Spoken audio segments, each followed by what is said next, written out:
الرحمن الرحیم۔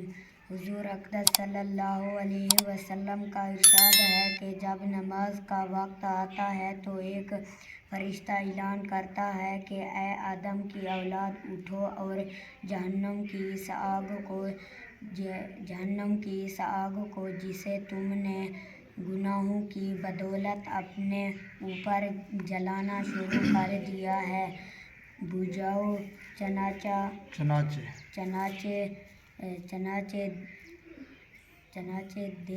دیندار لوگ اٹھتے ہیں، وضو کرتے ہیں، ظہر کی نماز پڑھتے ہیں، جس کی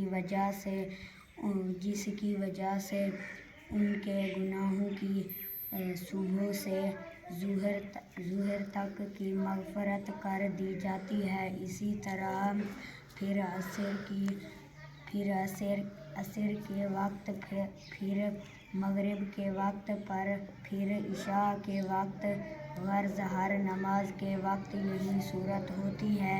عشاء کے بعد لوگ سونے میں مشغول ہو جاتے ہیں۔ اس کے بعد اندھیرے میں بعض لوگ برائیوں، زناکاری، بدکاری، چوری وغیرہ کی طرف چل دیتے ہیں، اور بعض لوگ بھلائیوں، نماز، وظیفہ، ذکر وغیرہ کی طرف چلنے لگتے ہیں۔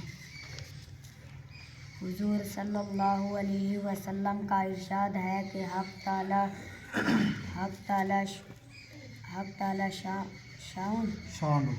شانہ نے یہ فرمایا کہ میں نے تمہاری امت پر 5 نمازیں فرض کی ہیں، اور اس کا میں نے اپنے لیے عہد کر لیا ہے کہ جو شخص ان 5 نمازوں کو ان کے وقت پر ادا کرنے کا اہتمام کرے، اس کو اپنی ذمہ داری پر جنت میں داخل